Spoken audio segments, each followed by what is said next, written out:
And he praises Yemen, and he praises Syria, and he prays for God's blessings upon them both.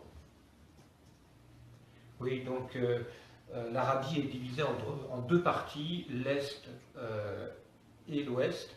Et Médine est située à Ezaz, c'est-à-dire à l'Est. Et depuis ce point, depuis Médine, Mohammed pointe vers le Yémen et vers la Syrie et les loue et prie pour la bénédiction de Dieu sur ces pays. Then people ask him, what about Najd? And he was silent. Et lorsque les gens lui demandent, et à propos de l'Ouest, donc de Najd, qu'as-tu à dire? Et Mohammed est resté silencieux. And then they repeated the question, and then he pointed to Najd, to the east. And he said, from here will come earthquakes, and you can have political earthquakes as well. And from here will come great trials, and from here will come the age of Satan. Les gens lui ont répété la question et finalement il a pointé vers la direction de Najd, donc vers l'ouest, et en disant que de là viendront des tremblements de terre qui pourraient être aussi des tremblements de terre politiques, hein, et de là viendront de grandes épreuves. The leaders of Saudi Arabia have come from Najd, and the world of Islam, which is different from governments which rule over us, the world of Islam and of Islamic scholarship largely identify the leaders of Saudi Arabia with this prophecy of Prophet Muhammad. Alors il se trouve que les chefs de l'Arabie Saoudite viennent de Najd, et dans le monde de l'islam, dans le monde de l'étude islamique, on a généralement associé, assimilé l'Arabie Saoudite à cette prophétie de l'islam. But this is not the view of the governments which rule over us and which in turn are submitting to the Zionist rulers of the world. Bien évidemment, ça n'est pas la vision des gouvernements, du gouvernement auquel nous sommes soumis, et de ceux qui gouvernent le monde. And so we are now in a position to confirm M. Surah's vision that yes, Saudi Arabia is a part of the Zionist alliance. Et donc je confirme la vision d'Alain Soral que l'Arabie Saoudite fait partie de cette alliance américano-sioniste. Et si je peux rebondir, aujourd'hui cette alliance n'est plus une spéculation. On voit que justement dans les temps qui s'accélèrent, l'Arabie Saoudite aujourd'hui n'hésite plus à officialiser sa relation avec Israël et elle est assumée aujourd'hui. C'est-à-dire on voit bien qu'on est quand même sorti de cette période du mensonge de l'époque de la Ligue arabe où l'Arabie Saoudite prétendait mener un combat contre Israël et prétendait mener un combat, je dirais, islamique. Aujourd'hui, on est quand même dans une période où on peut vérifier objectivement que l'Arabie Saoudite montre sans se cacher ses alliances à plusieurs niveaux avec Israël et on comprend mieux aussi en fait les alliances de longue durée qu'avait l'Arabie Saoudite avec l'Amérique qui renvoie aux accords de Quincy, mais aussi peut-être à une explication d'un seul coup plus éclairée et éclairante des attentats du 11 septembre, puisqu'on a mis les attentats du 11 septembre sur le dos de l'Arabie Saoudite pour dire que c'était des attentats islamiques. Mais en réalité, si on comprend que l'Arabie Saoudite est partenaire de l'Empire, on peut dire donc qu'il y a une collaboration tripartite au niveau de ce déclencheur, de ce déclencheur fondamental qui étaient les attentats, où on a bien trois partenaires, l'Amérique profonde évidemment, qui vient d'être battue peut-être par Trump, Israël et l'Arabie Saoudite, avec peut-être après les services du Pakistan peut-être, mais là on va un peu plus loin dans la réflexion. Et donc j'insiste bien, la vision du monde officiel aujourd'hui qui consiste à dire qu'il y a un combat entre le monde judéo-chrétien, qui serait la civilisation, et le monde musulman et arabo-musulman, est un marché de dupes et un mensonge dans le but de créer une guerre mondiale. Et effectivement, cette guerre mondiale dont le Cher parle pour aboutir à la Pax Judaea, au Grand Israël, et aussi à ce grand nettoyage des populations surnuméraires, puisque cette Troisième Guerre mondiale résoudrait le problème de ce trop grand nombre d'habitants difficilement gérable par une petite élite oligarchique. Hein. Et tout ça, vous pouvez le trouver dans des analyses, je dirais, soit si vous êtes religieux, dans l'exégèse de textes religieux, mais aussi dans de l'analyse quotidienne des positionnements officiels politiques de tous ces partenaires. Il suffit simplement, vous avez le choix entre ces deux voies, mais elles sont claires et éclairantes et elles se rejoignent. I have understood it. Yeah. Before we proceed with our conference, allow me to return to my book, Jerusalem dans le Coran, which was published by Contraculture. It is in this book that I have explained the movement from Pax Britannica to Pax Americana to Pax Judaica, and the reason why they want to establish Pax Judaica, so that when Israel rules the world, that a man can stand up in Jerusalem and declare, I am the Messiah. J'en profite pour parler un peu de mes livres. Donc dans ce livre Jérusalem dans le Coran, c'est là que j'explique ce mouvement des trois paix, Pax Britannica, Pax Americana, Pax Judaica, et je montre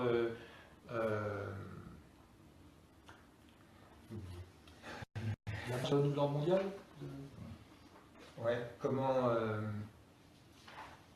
ce mouvement From Pax Britannica to Pax Americana to Pax Judaica. Voilà. And then when Israel ruled the world, that a man would stand up in Jerusalem and declare, I am the Messiah. Voilà. Et donc lorsque Israël gouvernera le monde, lorsque nous serons à cette Pax Judaica, un homme viendra et proclamera qu'il est le Messie. But he would not be the true Messiah, the son of the Virgin Mary. Mais ce ne sera pas le vrai Messie, le fils de la Vierge Marie. He would be the false Messiah of Dajjal. Ce sera le faux Messie, Dajjal.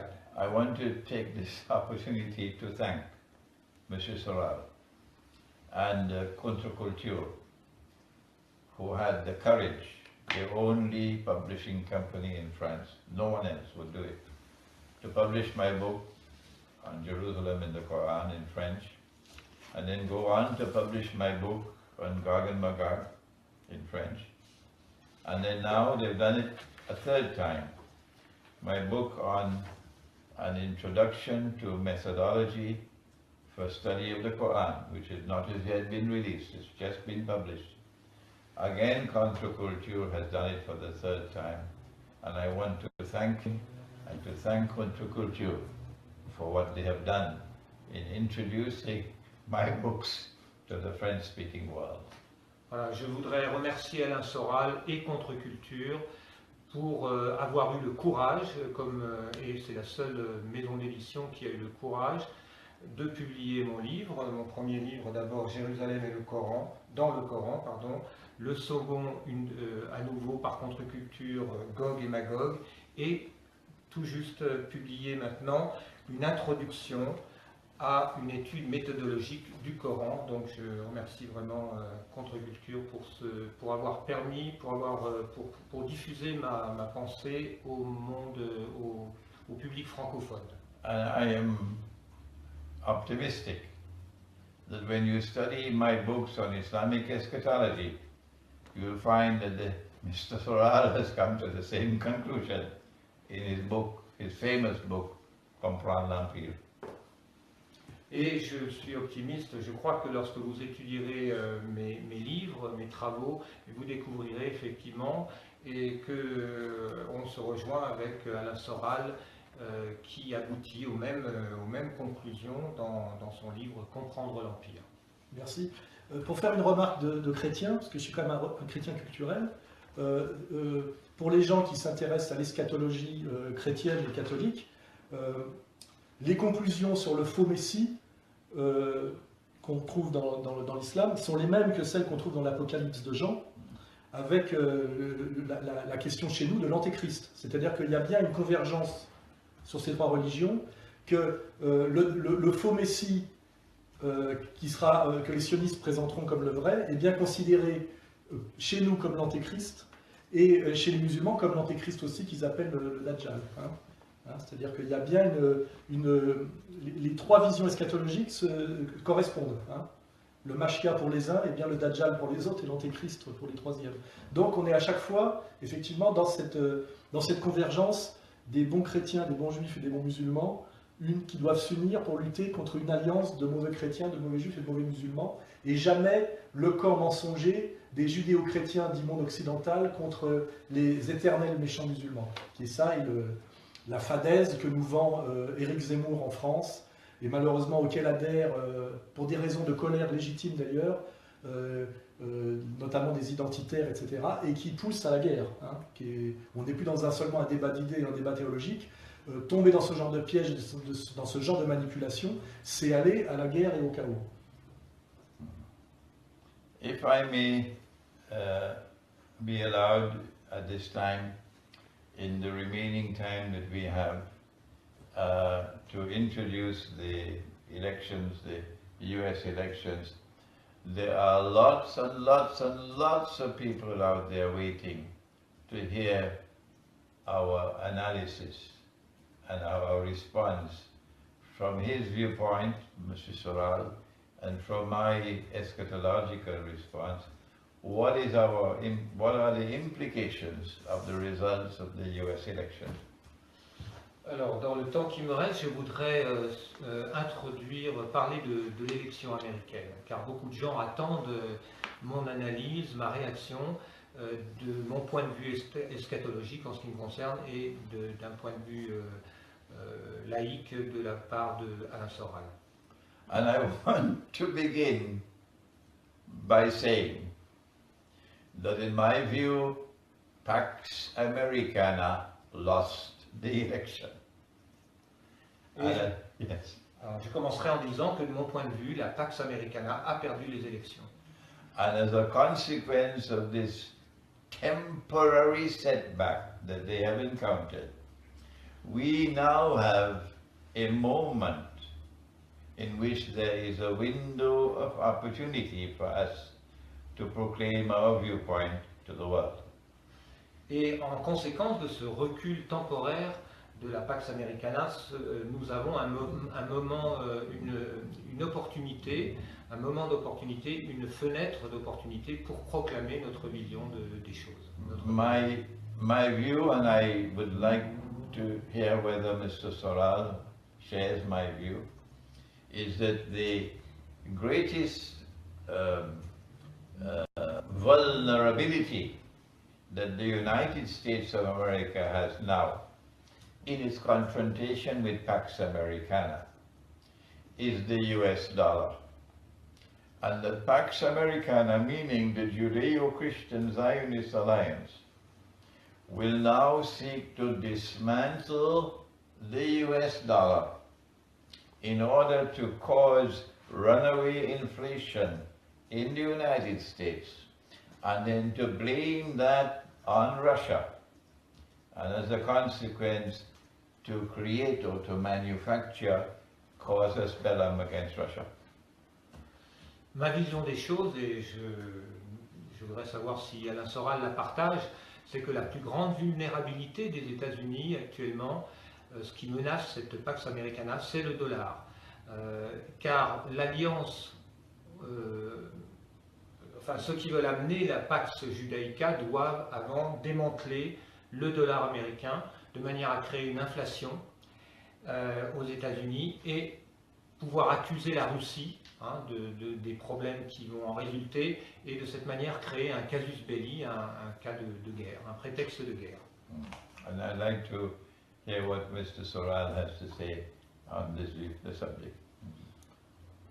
Je crois que je partage à peu près la même vision, puisque nous espérons tous, presque de façon intuitive, la victoire de Donald Trump à l'élection. Et je pense qu'aujourd'hui, on voit bien les gens qui sont du côté de l'Empire et les gens qui sont du côté de la résistance à l'Empire, que ce soit d'ailleurs de façon intuitive ou par analyse, les gens qui essaient de lutter contre l'Empire et la dégradation du monde, et d'un monde qui irait vers de plus en plus de violence et d'inégalité, les gens qui luttaient contre ça étaient pour Trump. Ceux qui n'avaient pas compris ça ou qui étaient du mauvais côté il y a une minorité de gens qui manipulaient et une grande partie de gens qui ne comprenaient pas ce qui se jouait, voulaient voter pour une femme parce qu'ils associent femme à plus de douceur ou moins de violence. Des catégories malheureusement très trompeuses. Hein. Et effectivement, ce qui se joue aujourd'hui avec l'élection de Trump, c'est la remise en cause de cette marche en avant de l'Empire américain, dont les deux composantes sont un dollar qui est de plus en plus une fausse monnaie, mais qui est imposé au reste du monde par la violence militaire. Et je pense que si on veut avoir une vision assez simple, c'est qu'aujourd'hui, et c'est peut-être avec ça que va être obligé de rompre Trump quand il dit qu'il veut changer le rapport aux autres nations, c'est qu'aujourd'hui, pour que l'Amérique se maintienne, comme elle ne peut plus se maintenir par la monnaie, elle est obligée d'imposer cette monnaie par la menace militaire. Et qu'en réalité, aujourd'hui, les États-Unis ne sont plus qu'un État financièrement failli et industriellement déclinant, qui menace le reste du monde et qui le vole par une fausse monnaie imposée par de la violence militaire. Et ça, c'est la continuation et l'aggravation de cette chose, c'était l'élection d'Hillary Clinton. Il semblerait que l'élection de Trump est la rediscussion et la remise en cause de cette marche en avant fatale, de cette fausse monnaie du dollar qui ne se maintient que par la violence militaire. Voilà l'analyse que je fais.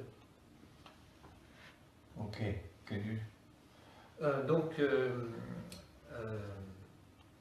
Hannah Soral a expliqué que, Hannah Soral explained that in order for the USA to maintain itself, it has to keep imposing its currency on the world, but it can only do it by military violence today.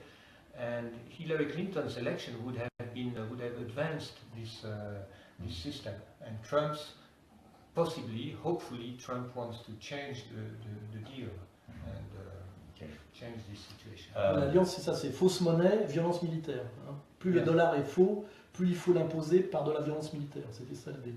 Right. The more the dollar is fake, it becomes a fake currency, the more they have to impose it by violence, by military violence. Okay, if we are to accept the view that we are now in a moment of transition, when Pax Americana is in irreversible decline, in order to prepare the way for Pax Judaica to replace Pax Americana, then the collapse of the US dollar is inevitable. And the collapse of the US dollar would result in enormous problems in the US economy. Donc si nous acceptons cette vision, cette idée que nous sommes dans un moment de transition, alors nous comprenons que le déclin irréversible de la Pax Americana est nécessaire pour préparer le chemin à la Pax Judaica. Et dans ce cas de figure, eh bien, l'effondrement du dollar est inévitable et résultera dans d'immenses problèmes. The collapse of the US dollar, in my opinion, would be preparatory to the emergence of a new monetary system in which there be only one single currency for all of mankind. À mon avis, l'effondrement du dollar américain serait préparatoire à l'émergence d'un nouveau système monétaire fondé sur une seule monnaie. And that solitary single money would be electronic or digital money, and it would be controlled by the central banks of the world. Cette monnaie unique sera électronique et de cette manière elle sera contrôlée plus facilement par les banques centrales. The central banks around the world would all be in turn controlled by the Judeo-Christian Zionist Alliance. Et toutes ces banques centrales dans le monde, à leur tour, seraient contrôlées par l'alliance judéo-américano-sioniste. And therefore the new monetary system would be used to facilitate the transfer of power from the United States to Israel. Et ce nouveau système sera donc utilisé pour faciliter le transfert des richesses des États-Unis, transfert de pouvoir aussi des États-Unis vers Israël. But along comes Trump, who says he wants to make America great again. Mais voilà que arrive Trump qui déclare qu'il veut rendre l'Amérique grande à nouveau. And I would like to use this opportunity to send a message to him. Et je saisis cette opportunité, cette occasion pour lui envoyer un message. And to all those who are supporting him, Et à tous ceux qui le soutiennent, that the only way the United States can survive the attack on its money, which is now going to come, would be to exit, to get out of the International Monetary Fund, and therefore to no longer be under the obligation of not being allowed to use gold as money. The International Monetary Fund, the Articles of Agreement, prohibit the use of gold as money. And if you leave the International Monetary Fund, you will not have that prohibition to stop you. Et le seul moyen donc de contrer, de répondre à cette attaque sur la monnaie unique qui s'annonce, c'est de sortir du Fonds monétaire international, puisque c'est ce Fonds monétaire international qui impose de ne pas appuyer la monnaie sur l'or. And therefore, if the United States is to survive and to protect itself from what is happening in Venezuela now, as soon as the dollar starts to fall in value, and you cannot prevent it from falling in value, it is at that time that the United States should do what many states in the United States have already done, and that is to make gold and silver coins legal tender. Et donc si les États-Unis, si les Américains veulent survivre et se protéger contre cette catastrophe annoncée, comme ça se passe actuellement au Venezuela, c'est que dès le moment où le dollar chute, et que sa chute ne peut pas être arrêtée, eh bien il est temps de sortir de ce système et de recréer une monnaie fondée sur l'or. Gold and silver coins. Et sur l'argent. Sur l'or et sur l'argent, sur les métaux précieux. Oui, ça rejoint les analyses de Antal Fekete, les analyses de notre camarade éditeur de Fekete, Jovanovic. On est à peu près tous d'accord pour dire que l'avènement de Trump est l'espoir d'une rupture par rapport à ce processus inéluctable qui allait amener, avec la complicité de ce que représente le clan Clinton, qui allait amener ce que vous appelez la Pax Americana à la Pax Judaica. Et c'est pour ça que, dans notre esprit et avec ces analyses, pour nous, Trump n'est pas un candidat de droite réactionnaire, mais ce serait plutôt un candidat de l'espoir au sens humaniste du terme. Et moi, la petite remarque que je veux faire, ça sera sans doute dans les questions, c'est que c'est de ce point de vue-là qu'on peut dire que Trump n'est pas un candidat sioniste, malgré les déclarations qu'il peut faire pour éviter les violences du tout-puissant lobby sioniste aux États-Unis. Il faut analyser la question du sionisme, comme nous venons de la faire en réalité, sans jamais parler de l'Israël immédiat et terrestre. Et il est évident que quand on voit ce que promet Trump et ce qu'il a amené au pouvoir, c'est quand même une résistance à ce sionisme tel que nous le comprenons de manière bien plus élevée, spirituelle et profonde que les gens qui se posent la question de savoir si Trump a fait des déclarations pro-palestiniennes ou pro-israéliennes. Il faut que les gens qui sont, soucieux de la cause palestinienne élèvent un peu leur capacité d'analyse de cette question au niveau où ça se joue réellement. Parce que je réponds à cette question préventivement, parce que des tas de gens me disent « oui, mais c'est un faux espoir, Trump est un sioniste ». En réalité, on peut déterminer quelqu'un qui est sioniste ou pas par des positions qui sont parfois très très éloignées de la cause israélienne ou palestinienne immédiate. Et je pense que quiconque s'oppose à la marche du nouvel ordre mondial, à la globalisation mondiale et à tous ces avatars, et de toute façon un antisioniste de fait, sans avoir jamais besoin de le dire, et même s'il embrasse Netanyahou sur les deux joues. Laurent? Oui, je rappelle. Donc, nous sommes tous d'accord. We all agree that the election of Trump is bringing a break with his system, and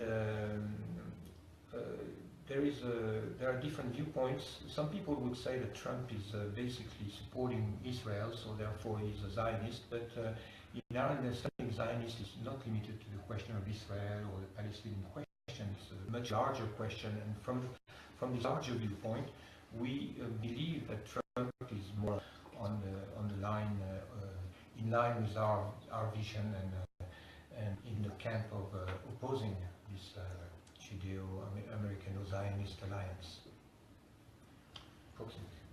Well, if we are to conclude and allow the questions to come, I want to say that, and I want the world to listen, that for the last 15 years I have consistently refrained from visiting any country which is a member state of NATO or a supporter of NATO. But now that NATO's back is breaking, because Trump has said what he said about Article 5 of the NATO treaty, I believe that there is an opportunity for me now to return to the United States of America 15 years after I left it, and to continue some of the work I was doing in New York and other parts of the United States, and to visit Paris, and I hope we can have a seminar in Paris, and to return to Belgrade, even though the government in Serbia signed a treaty with NATO, which is such a deplorable treaty. Yeah. Et depuis 15 ans maintenant, je n'ai pas voulu me rendre dans les pays de l'OTAN. Mais maintenant, avec l'élection de Trump qui semble annoncer un déclin ou une sorte de sortie de l'OTAN, en tout cas, maintenant, je me sens prêt à retourner aux USA. J'espère de pouvoir retourner aux USA, aux États-Unis, et continuer les travaux que j'ai menés là-bas à New York.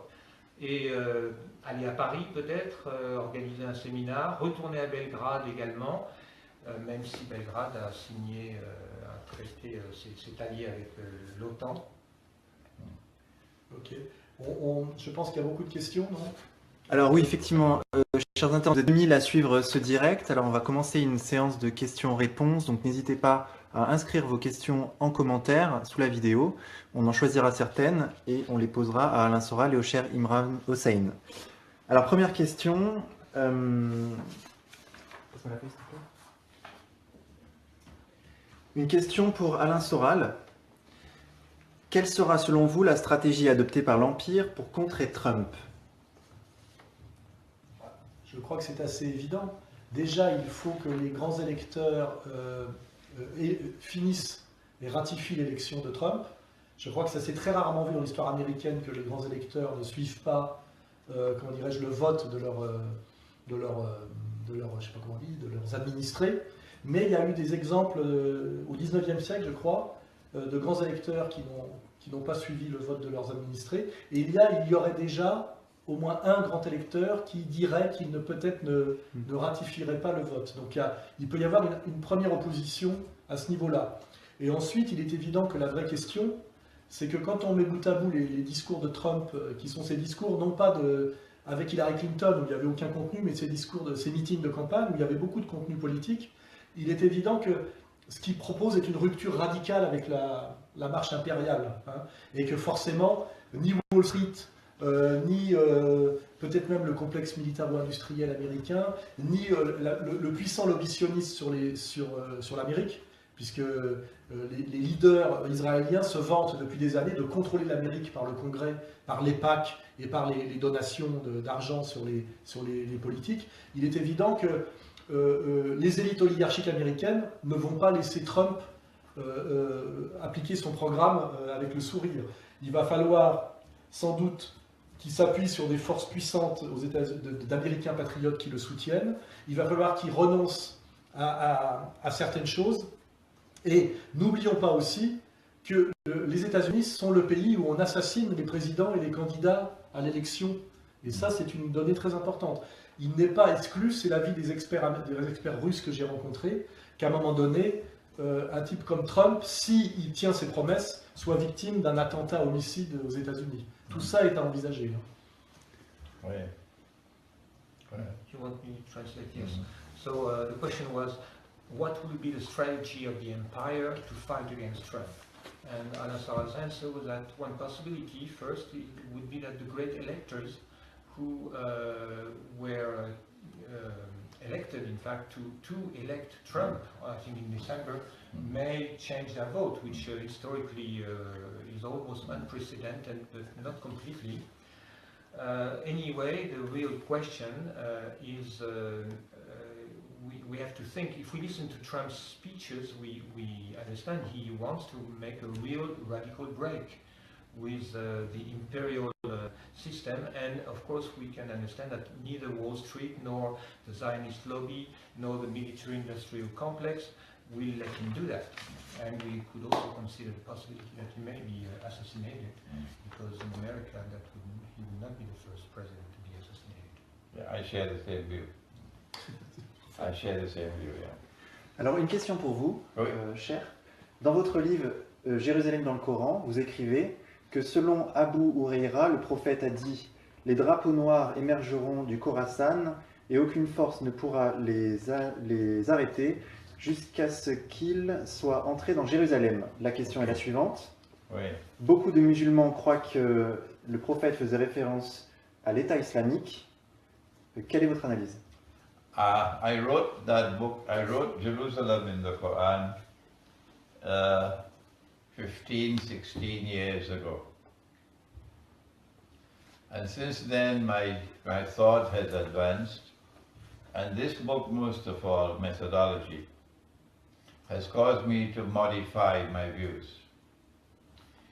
Methodology for the study of the Quran teaches the proper way to study the Quran and how to relate the Quran with the Hadith.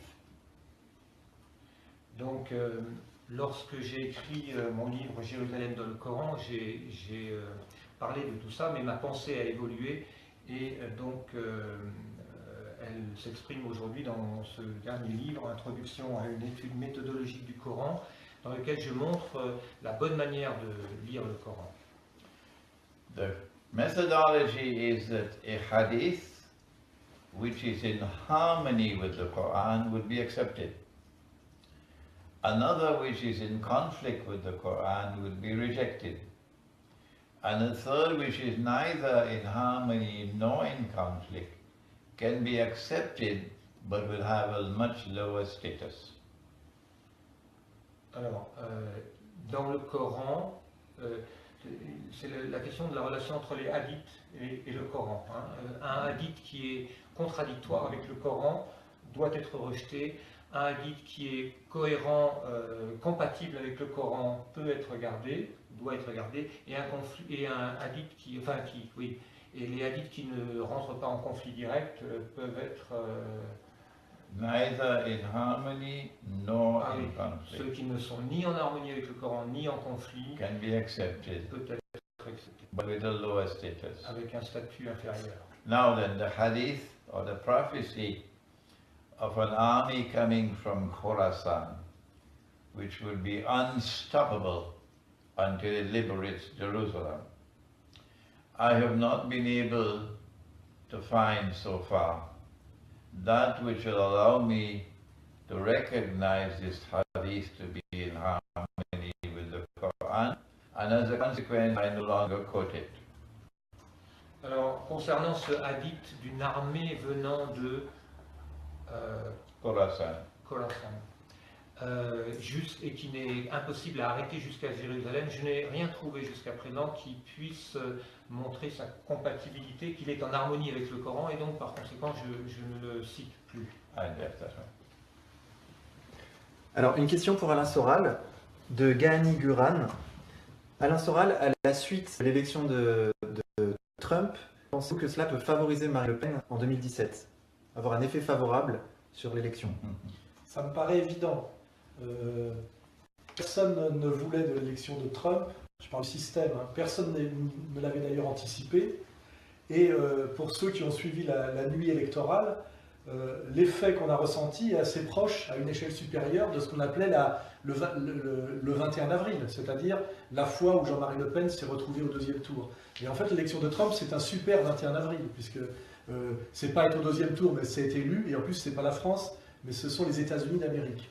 Et moi, j'ai toujours dit, si vous regardez ce que je disais il y a une dizaine d'années, que la révolution européenne, ce que j'appelle la révolte des nations contre l'Empire, aura une chance d'exister si et seulement si la Russie ne s'y oppose pas, ce qui était le premier préalable, et le préalable le plus important, c'est les États-Unis ne s'y opposent pas non plus.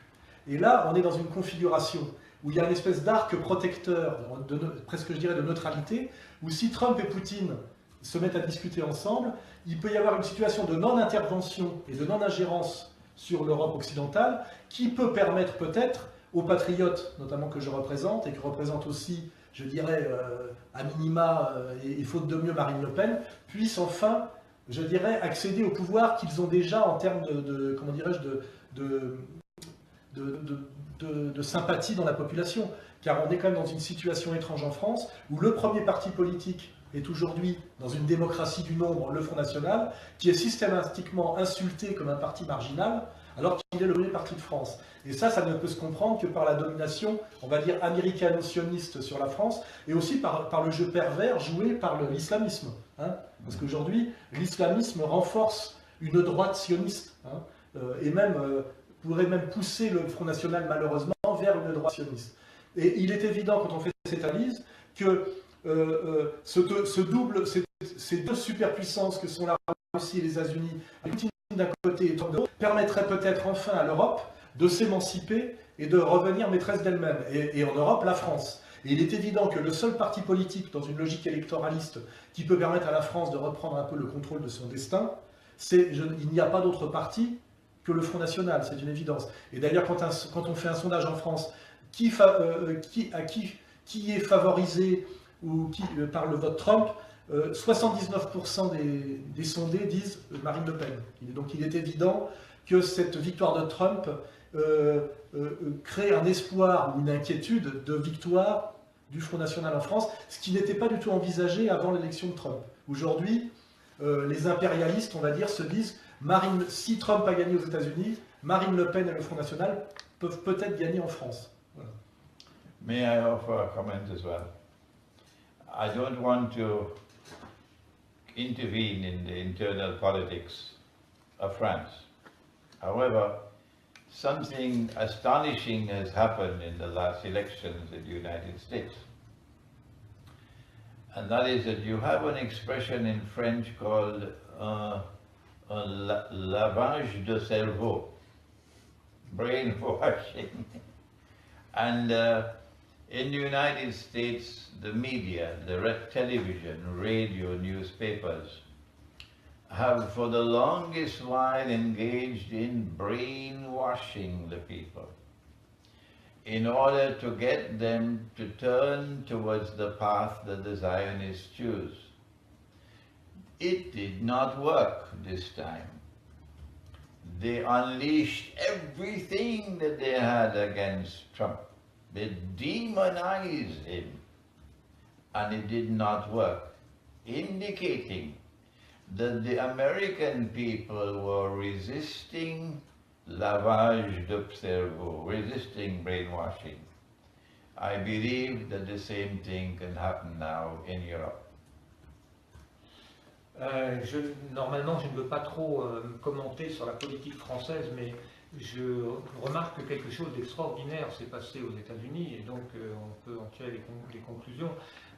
Aux États-Unis, on a vu un lavage de cerveau absolument extraordinaire par les médias qui voulaient en quelque sorte laver le cerveau des Américains pour qu'ils suivent, qu'ils acceptent le chemin des sionistes Et contre Donald Trump, ils ont tout essayé, ils l'ont diabolisé, mais on a pu constater que les Américains ont résisté à ce lavage de cerveau, et ça c'est tout à fait remarquable.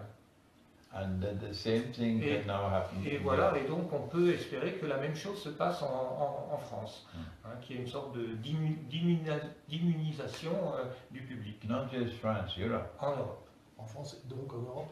Yeah. En Europe, donc en France. Alors, une question pour Cher. Hmm? Que pensez-vous du phénomène Une récent? autre question. Oui, une autre question. Yeah. Que pensez-vous du phénomène récent, les trompettes